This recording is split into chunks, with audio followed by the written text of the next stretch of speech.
Hi, and welcome to episode 4. We have really been enjoying this time with you, and we're learning a lot as well. And we are so grateful for you liking and subscribing and helping to get the word out about what we're doing here. And we ask that you continue to do that as we start going on this. Well, today we're going to be talking about the Tower of Babel, which is one of my, I guess it is one of my favorite stories. It's one that I grew up with, and probably every kid that went to Sunday school learned about. But as you look at it as an adult and look at it differently, it's pretty amazing how much more is in there. Yeah, the Tower of Babel is one of the most misunderstood stories, mostly because of the tower itself. I mean, we call it the Tower of Babel, but there's also a city of Babel. You know, there's much more that goes into this story than simply the tower. But that's understandable. I mean, it's kind of an exciting thing. And kids like to build things after all. And so in Sunday school, like you said, you build towers. And our kids, for example, love to build things. Oh yeah, our kids really love doing Legos and growing up, but it's very different from the Legos you get now and the Legos we had then. They had to use their imagination. Yeah. So now you get things like building towers as far as like, kits and, the fireman's kit, the police station kit. Before you just had to go, give me a 2x2 and a 1x1. One of the things with the Tower of Babel is this. It's not just about the tower. There's a city there too, like I said. And so there's a sense of community. Even with Legos, right? You don't play with a Lego by itself. You don't give a kid, hey, here's a Lego, have a great time, right? Legos can't be played with in isolation. They require community. But how they do this community is kind of the issue. And so we're going to talk about what is the lesson, what's trying to be done here in the Tower of Babel story as it relates to community. Okay. Now, the other thing about this story is that it's at the end of a section of Genesis. So you have Genesis 1 through 11 as its own section. And so we had in Genesis 1, the last command God gives is to be fruitful and multiply and fill the earth. Now in Genesis 11, the last of this section, that's going to come back as a theme. And so it kind of forms an inclusio or bookends to the story, or the stories rather, of Genesis 1 through 11. So it's really important of how it looks at the idea of community. So let's get started, and we'll just kind of jump in to Genesis chapter 11, verse 1. Genesis 11:1 says, all of the earth had one language and the same words, which of course is not surprising because we just had the flood and, that makes sense. Right. And then it says, when they traveled from the east, they found a plain in the land of Shinar and settled there. Okay, so that's kind of a big deal. We kind of skip over the fact that they went to a plain. So why did they go to a plain? Well, one, it allows them to live together. They can gather together. God told them to fill the earth. They're like, no, we're going to kind of gather here on the plain. It provides farming, just the ability to spread out into farm. Probably water's readily available there. And you can, by grouping together, have community, which isn't a bad thing, but also you can protect yourselves and you can kind of just stay gathered together. So there's space to grow and to spread out together on the plain. Gotcha. Okay, but then what did they do in verse 3? In verse 3, it says, they said to one another, come, let us make bricks and bake them thoroughly. And the brick served them as stone, and bitumen served them as mortar. That's interesting. Yeah, so why did they build bricks? Well, what wasn't around? That kind of says there. The bricks replaced stones. Where are stones located? Mostly in the mountain Yeah, in the mountain areas, right? So they're not around the mountains. They're in the plain. So since the stones aren't there so they can build stuff, they got to make their own stones, which is bricks, and they use the mortar to hold it together. So again, part of it, you have this nod toward they're not by the mountains. They're in the plain. And so mountains are referenced in this sense by how they are choosing to build. Okay, and so they're building two things, a city and a tower. So what then do they build with the bricks? Well, let's find out. Okay. And they said, come, let us build for ourselves a city and a tower with its top in the sky, and let us make a name for ourselves so that we will not be scattered over the face of the entire earth. So we see their motivation now, right? They're building two things, a city and a tower. So don't overlook the city. The city is so that they're not going to be scattered over the face of the earth, which again goes against what God wanted them to do in chapter 1. And that's never a good idea. That's never a good idea. So they're going to stay together so they're not scattered. So that's where the city's there. The question then is, why the tower? Like, what is the function of the tower? And most often, the idea is that, well, it's going to get to heaven. It's going to like this assault on heaven, if you will. They're going to make this tower, climb up and knock on the door and talk to God directly. That's kind of the general idea with its, its top in the heavens, so to speak. So, however, if we're going to build a tower, Stacy, let's say out of Legos, we want to get as high as we possibly could in altitude, not just like height off the ground, but we wanted to height above sea level. Where would you start building your tower? Well, I would start with someplace tall, like the mountains that they had, or Sears Tower, or someplace that's already Exactly. tall. You want to give yourself a head start, right? So if you're going to build a tower to reach the heavens, start on a mountain. That makes the most sense. But we saw that they are not on a mountain. They're intentionally on a plain. Wasn't it kind of making their own mountain? Exactly. So again, in the ancient Near East, the idea was that you had this dome, that's the sky, and the dome rested on the mountains. It kind of sat there. So if you wanted to get and talk to God, you would go out to where the mountains touch the sky. Now, we don't know if they actually believe that or not, but that was kind of the general idea, which is why you'll see throughout the Bible in mountains playing a very, very important role. So the Mount Sinai, where Moses gets the Ten Commandments, or the Mount of Beatitudes, or the Mount of Transfiguration, or the Mount of the Ascension, Mount Nebo. There's all these mountains where very important things happen. Or remember, we went to Jordan a few years ago, and you go to the city of Petra, where they filmed Indiana Jones and Transformers. There's a place there called the High Place. Right. And it's an altar on the top of a mountain. And you climb about maybe 45 minutes up a set of rock stairs to get to the top. And on the top is an altar. And so if you're going to make an offering, that's a lot of effort. You have to go there, Bring everything with you. take everything with you, climb all the way to the top, do what you got to do, and then come all the way back down. So maybe what they're trying to do is this, to bring God to them. Like instead of going from my plain, in my city in the plain, out to where the mountains are to worship God, what if I just brought God to where I am? Right? That's handy. Yeah, instead of going to where God is in their mind, I'm going to bring God to me. And so this is kind of like the idea of having God on our terms. Right.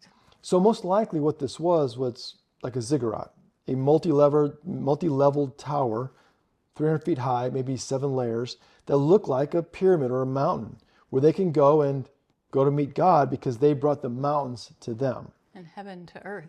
And heaven to earth. God on their terms. Yeah. And that seems to be the problem with the Tower of Babel story. It's not that they had a city or a tower, it's why they had those things. They wanted to not do what God wanted, which was to fill the earth, and then they wanted to put God on their terms. Right. So that's kind of the gist of that. Gotcha. So, how does God punish them then? Well, let's see. The Lord came down. He had to come down. Yes, this great, huge tower to the heavens, he had to come down and take a look at it. Exactly. So he came down to see the city and the tower which humanity had built. And the Lord said, if as one people with one language for all of them, this is how they have begun to act, now nothing they devise to do will be impossible for them. Come, let us go down and confuse their language there, so that each person will not be able to understand the language of his friend. And the Lord scattered them from there over the face of the entire earth, and they stopped building the city. So notice that God doesn't punish them by knocking down the tower. I know you think that could be a way, but they'll keep doing it again. Exactly. And again, the tower itself wasn't the problem, it's why they built it. And so God wanted them to scatter, so he scatters them. How? By changing language, by making this major shift in their ability to communicate. Right. Hence the name Babel. Super interesting. Now, what's interesting to me as well is when you look at language in general.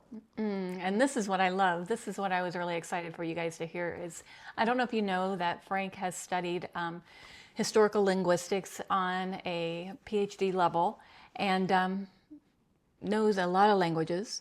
But when you taught this for the first time and talked about how different the languages were, it was so fascinating. I would love for you to kind of What kind about that. just dip into this a tad bit. So what's interesting about language is that it tends to devolve, Right. right? I mean, we look at languages generally, they tend to be less complex than they were early on. So in English, we have basically two nouns, a singular noun and a plural noun. Whereas in Greek, you had 10 forms in a declension of a noun. And Sanskrit had 12. I mean, very complex languages, very complex verbal systems that we have today. Even in our language, for example, let's make a quick, relevant example. Just not too long ago, we had a second person singular pronoun in English. Am I glazing over? No, I hope not. Okay, so for example, if I wanted to say to you, Stacy, go to the store, I'd say thou. Art thou going to the store? Now, if you're going with the kids, I would say, are you, meaning plural, going to the store? So thou was singular, you was plural. But then we made the singular go away, and we used you for both. Right. But then you didn't know if I said, hey, are you going to the store? Me or the kids, right? Now you don't know what you're talking about. So we added in a little bit. So are y'all going to the store? Or all y'all. Are all y'all going to the store? So language tends to devolve. And now we're down to emojis, for example. Yeah. So here's the thing. If language devolves, then that means that there's a very complex beginning, Right. right? So to me, language was very complex early on. And that to me means that God was gifting us language, that God gave humanity language. And it was very complex and beautiful and intricate. And then over time, it begins to devolve. Something else. Now, what's also interesting to me is this. So I studied Indo-European and Proto-Semitic language families. Which So- are which languages? Okay, so Proto-Indo-European would be languages like English, German, French, Italian, Spanish, Latin, Greek, and Hindi, Sanskrit. They're all related. And what they do is they begin to change, mostly through sound change. So like P's become F's, for example. So you have like pitar and father, or pater and father. Those kind of changes where you can kind of trace how they changed over the years. For example, the word wolf and lupus are related. Again, fascinating, right?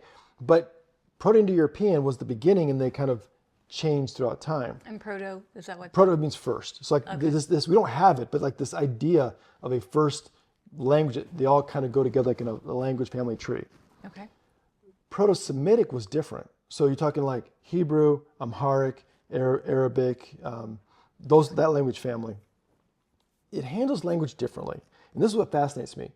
So in our language, let's say English just because it's easy. If I had two letters, P, T, like with a vowel in the middle, right?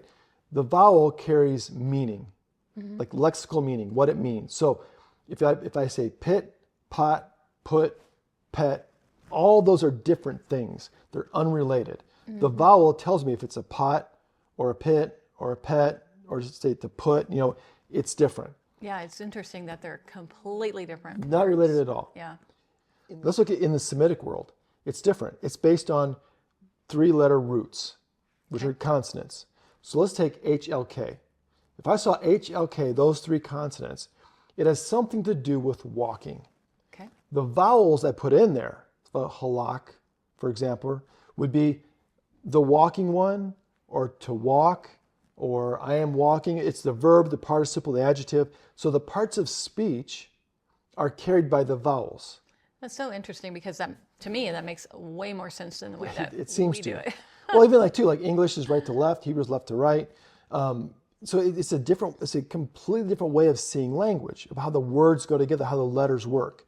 Indo-European, vowels carry lexical meaning. When you say lexical, what It's does it like mean? definition of the word. Okay. Semitics, vowels carry parts of speech, noun, verb, adjective. Okay.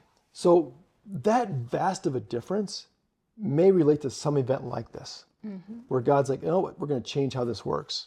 Because they're so vastly different. And then Semitics and Indo-European, they kind of go their own route, right? The tree begins to branch in those different ways. So like I said, you start with Proto-Semitic, you get Hebrew, Amharic, Arabic, Aramaic, right? Then Indo-European, you get, like I said, Greek, Latin, Sanskrit, and so forth.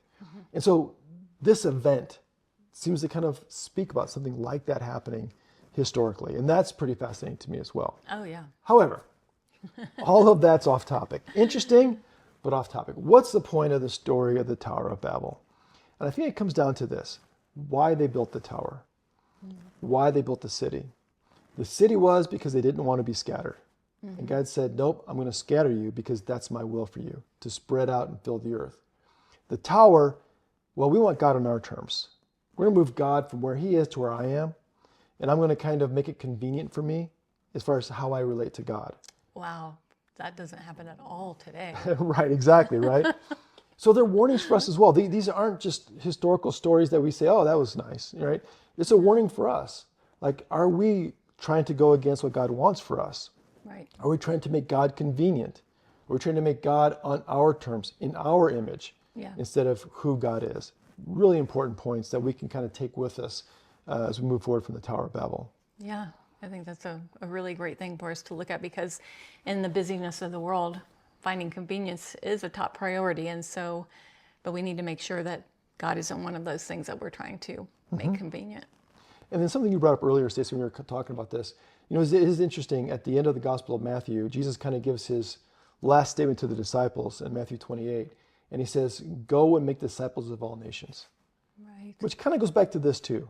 Go out there and fill the world and tell my story in the world. That we're not meant to be in isolation. We're meant to be out there taking part in community, taking part in the world, and simply living and telling the story of Jesus in those contexts. And that's really important too. It's very important. Well, really the most important thing. Well, thank you for joining us today on episode 4 of the Trail Encounters. Next time, Stacey has a very special guest. Oh, I'm excited about this. So I'm going to be able to interview a friend of mine who, her name is Laura Moret. You might know her from Survivor. And she's going to talk about her, what she did there, as well as how her life with God came to the forefront during that time. That's a really powerful story about how faith participated in her experiences on Survivor. And so we look forward to that. Yes, we do. And so with that, again, we hope you let your friends know about the Trail Encounters. Like and subscribe always helps. Until next time, we'll see you right here on the Trail Encounters.